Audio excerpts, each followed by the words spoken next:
Assalamualaikum warahmatullahi wabarakatuh. Apa kabar sobat-sobat semuanya? Oke, mari kita lanjutkan saja ceritanya. Tapi seperti biasa bantu tekan tombol like terlebih dahulu. Bab 845, Perubahan monyet dalam benak Chu Chen. Pemandangan binatang buas yang tak terhitung jumlahnya berkumpul bersama, berdesakan di langit dan di tanah, mengelilingi monyet roh itu masih terbayang. Dia bisa merasakan status monyet roh di hati binatang buas yang tak terhitung jumlahnya. Sayangnya, pada akhirnya, binatang buas yang tak terhitung jumlahnya masih tidak bisa menunggu monyet roh itu. Dan setelah dipaksa untuk melakukannya, mereka pergi dengan kekuatan yang besar. Pada saat semua binatang pergi dan langit serta bumi menjadi kosong, Chu Chen merasakan seolah-olah jiwanya akan mengalami transformasi. Dari lempengan batu Dewa Merah, lempengan batu umum, hingga patung batu monyet roh, jiwa Chu Chen telah dipoles berulang kali. Meskipun ia belum menguasai metode kultivasi jiwa, Chu Chen dapat dengan jelas merasakan bahwa jiwanya telah mencapai titik kemacetan. Mungkin, sebelum alam transformasi ilahi kedua muncul di bumi, Chu Chen akan memiliki kesempatan untuk membuat jiwanya mencapai tingkat kekuatan ilahi dan memasuki alam kekuatan ilahi. Butuh waktu lebih dari 10 menit bagi Song Yan untuk perlahan-lahan menenangkan jiwanya. Monyet itu nyata dan bahkan belum mati. Berita ini terlalu mengejutkan bagi siapapun. Lalu, apakah dia benar-benar akan muncul kembali di dunia dalam bentuk seekor monyet roh? Song Yan tidak dapat menahan diri untuk bertanya. Chu Chen tidak bisa menjawab pertanyaan ini. Pemandangan terakhir yang dapat dilihat oleh jiwanya adalah tubuh monyet itu yang perlahan berubah menjadi batu saat ia melihatnya hari demi hari. Mungkin dapat dikatakan bahwa ini adalah proses penyegelan diri monyet itu. Dibandingkan dengan lempengan batu Dewa Merah dan lempengan batu umum, perbedaan antara patung batu monyet roh dan lainnya adalah bahwa monyet roh tidak hanya menyegel jiwanya sendiri, tetapi juga tubuh fisiknya.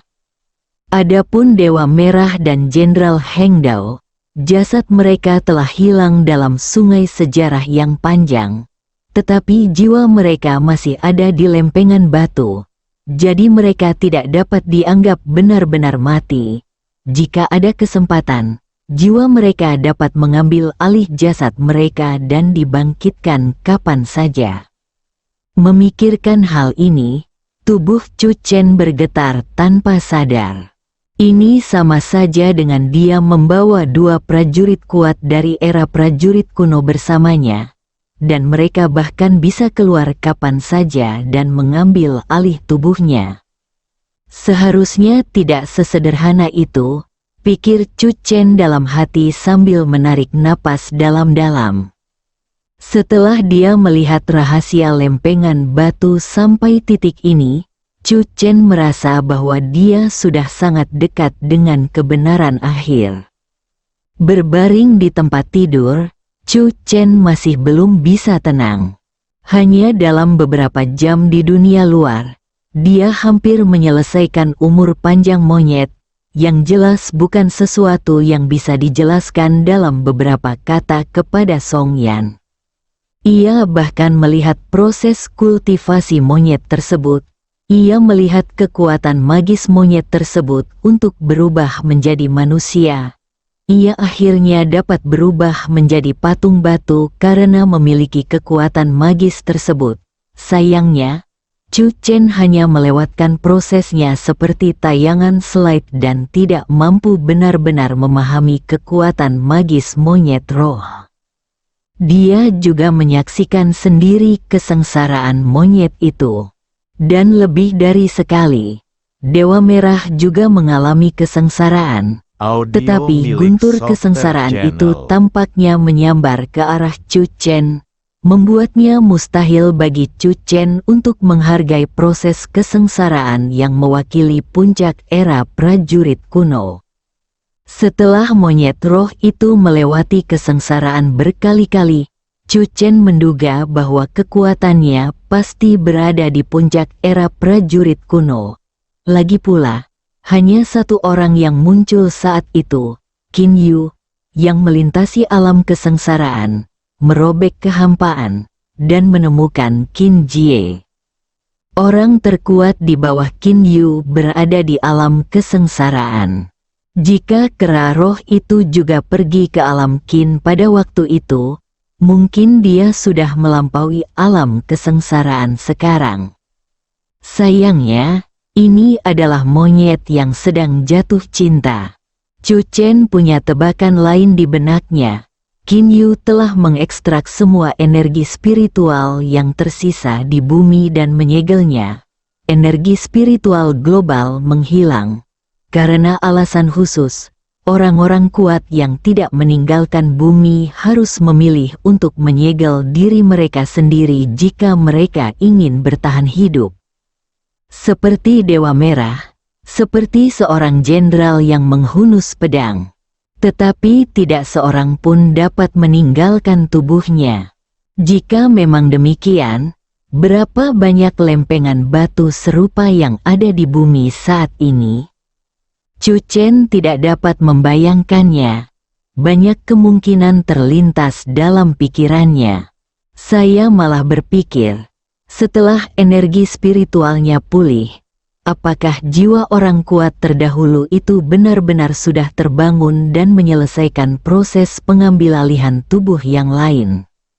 Jika ini benar, ketidakpastian di dunia pejuang bumi saat ini akan semakin rumit. Chu Chen mungkin bukan yang terkuat. Sekarang fajar, pagi-pagi sekali, banyak wisatawan berbondong-bondong ke Gunung Huangshan. Chu Chen dan Song Yan juga sudah bangun. Mereka tidak ingin berlatih tadi malam, tetapi mereka mulai tertarik sejak pagi. Saat matahari terbit, Yin dan Yang menyatu dan mereka naik ke puncak, membuat beberapa kemajuan dalam kekuatan mereka. Chu Chen juga melihat gambar monyet batu berdiri yang diambil oleh wisatawan di ponselnya. Jadi, apakah monyet itu sudah bangun? Song Yan menatap layar ponselnya dan tak kuasa menahan diri untuk bertanya, apakah monyet itu bisa bergerak kapan saja? Chu Chen merenung sejenak. Tadi malam, dia juga mencoba berkomunikasi dengan monyet itu. Namun setelah jiwanya menyelesaikan kehidupan monyet roh, pikirannya dipenuhi dengan rahasia antara monyet roh dan dua lempengan batu. Selain itu, monyet roh tidak memberikan tanggapan apapun kepada Chu Chen tadi malam. Jadi Chu Chen tidak mengetahui situasi spesifik monyet roh tersebut. "Ayo kita pergi dan melihatnya lagi," kata Chu Chen. "Akan lebih baik jika kita bisa mendapatkan tanggapan darinya." Ketika pasangan itu datang lagi ke monyet batu, kelompok ahli sudah ada di sana, dan banyak mata orang tertuju pada Chu Chen.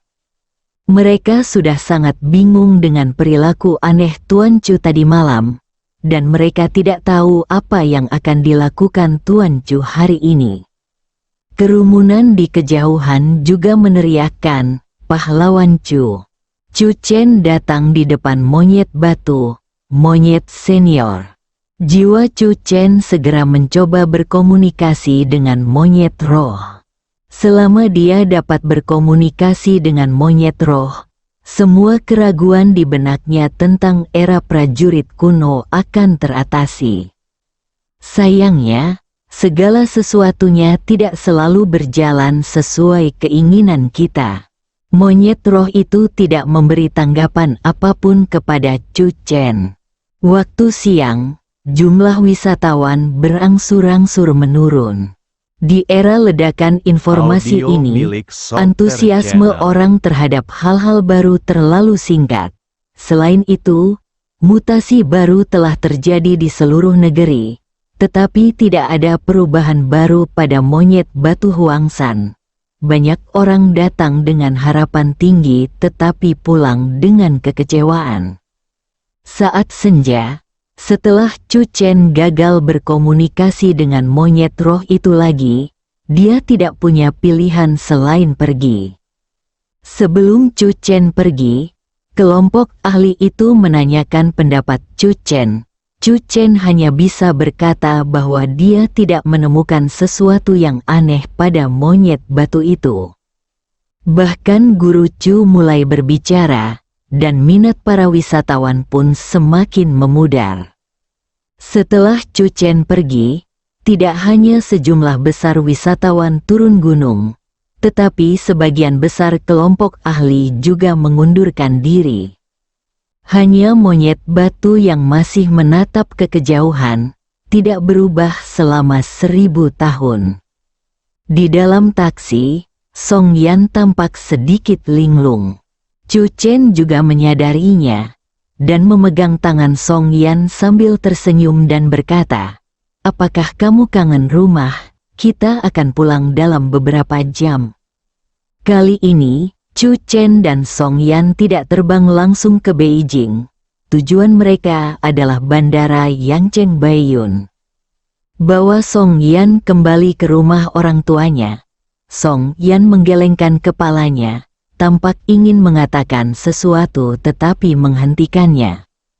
Akhirnya, setelah turun dari taksi, sebelum mereka berdua memasuki ruang tunggu bandara, Song Yan melihat tidak ada seorang pun di depan atau belakang, dan berkata, "Sebelum kita pergi, Senior Ling Hou menghubungi saya." "Apa?" Chu Chen terkejut. Dia menatap Song Yan dengan tidak percaya dan bertanya dengan cepat, "Apa yang Senior Ling Hou katakan padamu?" Tepat saat aku berbalik untuk pergi, sebuah suara bergema di pikiranku. Song Yan berkata, "Senior monyet roh berkata bahwa dia melihat ketertarikan padaku dan akan mengajariku sebuah keterampilan fisik."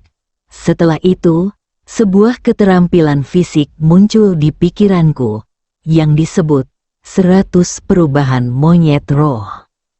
Song Yan berhenti sejenak dan berkata, "Senior Ling Hou juga mengatakan bahwa sebagian besar seni bela diri di dunia tidak dapat mencapai tingkat kekuatan supernatural. Tetapi Ling Hou memiliki berbagai keterampilan. Jika Anda berlatih secara ekstrim, Anda dapat memperoleh kekuatan supernatural. Seni bela diri unik dari era prajurit kuno yang dapat mencapai tingkat kekuatan dewa." Chu Chen menatap Song Yan dengan tenang. Dia iri, cemburu, dan pencemburu. Bab 846 Penaklukan Lautan. Ia berusaha sekuat tenaga dan mencoba berkali-kali untuk berkomunikasi dengan Senior Monkey, tetapi Senior Monkey mengabaikannya sama sekali. Song Yan hanya berdiri di samping, tetapi karena kata-kata Senior Monkey ada hubungan baik, ia memperoleh keterampilan unik yang menyentuh kekuatan supranatural. Monyet sangat serba bisa. Jiwa Chu Chen melewati kehidupan monyet roh tadi malam. Dia tahu bahwa monyet roh memiliki kekuatan magis, yaitu kemampuan untuk berubah menjadi 1000 bentuk. Sekarang Song Yan telah mewarisi seni bela diri. 100 perubahan monyet roh, mudah bagi Chu Chen untuk mengaitkannya dengan kekuatan magis monyet roh ini. Ini tidak diragukan lagi merupakan kesempatan besar bagi Song Yan. Chu Chen bahkan merasa bahwa meskipun dia memiliki banyak keterampilan bela diri yang unik, termasuk keterampilan dari era prajurit kuno yang diperoleh di kolam pemurnian jiwa, keterampilan bela diri yang unik ini mungkin tidak dapat mencapai tingkat kekuatan supernatural. Hal lainnya adalah bahwa kera roh dapat mengambil inisiatif untuk menghubungi Song Yan dan mengajarinya keterampilan transformasi kera roh, yang berarti bahwa kera roh mungkin dapat meninggalkan puncak singa kapan saja. Berapa banyak makhluk seperti monyet roh yang ada di seluruh dunia? Ekspresi wajah Chu Chen menjadi serius. Sejak memasuki alam transformasi ilahi, meskipun Chu Chen tidak mengendur dalam latihannya, hatinya masih relatif tenang. Sejak saat ini, Chu Chen merasakan tekanan lagi. Istriku, monyet roh itu serba bisa. Kamu harus memahaminya dengan baik. Chu Chen mengingatkannya. Ini adalah kesempatan yang menantang surga. Song Yan tidak hanya memperoleh keterampilan bela diri kuno yang dapat mencapai kekuatan supranatural, tetapi juga bantuan dari monyet roh senior. Song Yan dan monyet roh senior memiliki hubungan guru-murid. Tentu saja, meskipun Chu Chen merasa iri, dia tidak akan menginginkan 100 perubahan milik monyet roh. Lagi pula, jika monyet roh senior ingin mewariskan keterampilan unik ini kepadanya, dia tidak akan mengabaikan usahanya yang berulang kali untuk berkomunikasi. Kesempatan ini milik Song Yan. Di pesawat, Song Yan sedang beristirahat dengan mata tertutup. Chu Chen mengeluarkan prasasti batu dewa merah dan merasuki jiwanya. Melewati ratusan ribu gunung, sambaran petir turun dari langit. Chu Chen telah menyaksikan banyaknya kesengsaraan monyet roh dan memiliki persiapan psikologis tertentu untuk menghadapi guntur kesengsaraan. Selain itu, meskipun perjalanan Chu Chen ke Huangshan tidak mendapat dukungan dari senior monyet roh, jiwanya menerima kesempatan besar dan mengalami peningkatan kualitas. Saat guntur menyambar, jiwa Chu Chen sedikit bergetar, tetapi tidak hancur berkeping-keping seperti sebelumnya. Asap tebal mengepul dari pegunungan Siwanda. Jiwa Chu Chen melihat sosok berjubah merah, duduk bersila di puncak gunung. Itu memang adegan Dewa Merah melampaui kesengsaraan. Namun, dibandingkan dengan monyet roh, pemandangan kesengsaraan Dewa Merah jelas sangat menjijikkan bagi jiwa Chu Chen. Dengan setiap guntur kesengsaraan yang jatuh, Chu Chen harus menanggung dampak yang kuat. Akhirnya, saat petir ke-8 menyambar, jiwa Chu Chen akhirnya tidak dapat bertahan dan hancur. Chu Chen membuka matanya, sudut mulutnya terangkat sedikit, memperlihatkan senyuman. Dibandingkan dengan sebelumnya yang ambruk sekaligus, kali ini dia justru menahan hantaman 8 guntur. Dilihat dari apa yang disaksikannya ketika monyet itu menjalani kesengsaraan, total ada 9 petir yang harus dihadapi seseorang dalam satu kesengsaraan. Artinya, selama jiwa Chu Chen sedikit lebih membaik, dia pasti bisa menahan hantaman 9 guntur dan memasuki sepenuhnya kedalaman batu tulis Dewa Merah. Chu Chen punya dugaan dalam benaknya bahwa di dalam lempengan batu Dewa Merah itu mungkin ada jiwa Dewa Merah yang tersegel. Pemandangan guntur dan kilat di luar merupakan bentuk perlindungan diri bagi Dewa Merah. Hal yang sama berlaku bagi jenderal dengan pedang. Tentu saja, ini hanya tebakan Chu Chen. Chu Chen masih membutuhkan petir lain untuk mengetahui apakah ini benar atau tidak.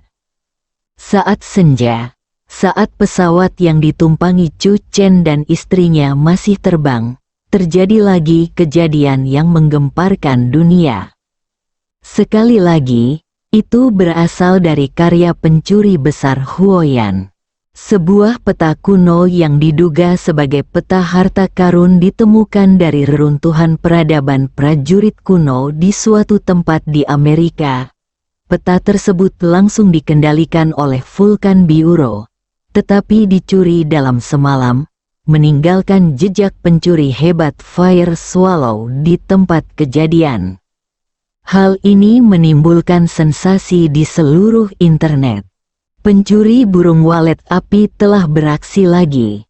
Dari harta karun Mesir hingga peta kuno Amerika, aku bertanya-tanya apakah pencuri burung walet api sedang menjelajahi dunia. Kamu terlalu kejam, memilih orang-orang yang sulit. Nilai pencuri hebat Huoyan akan naik lagi. Saya yakin hadiah dari Biro Vulkan untuknya akan segera muncul. Saya tidak tahu dari negara mana pencuri besar Huoyan berasal. Dilihat dari gayanya sebelumnya, dia hanya mencuri peta Tiongkok kuno yang hilang di luar negeri. Kemungkinan besar dia orang Tiongkok. Sementara seluruh jaringan mendiskusikannya, Biro Vulkan terkejut. Para pemimpin puncak Biro Vulkan mengorganisasikan suatu pertemuan. Pihak Tiongkok akhir-akhir ini sangat menonjol. Anthony, wakil direktur Biro Vulkan, berkata dengan dingin, mereka telah berulang kali menyabotase operasi kami.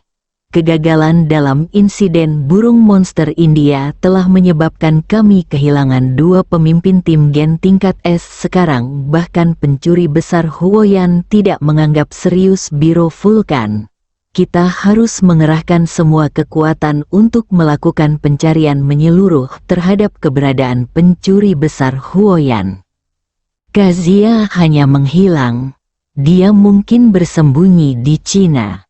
Begitu salah satu dari mereka membuka mulutnya, Anthony menatapnya dengan dingin. Bahkan si brengsek Enbis itu telah kembali.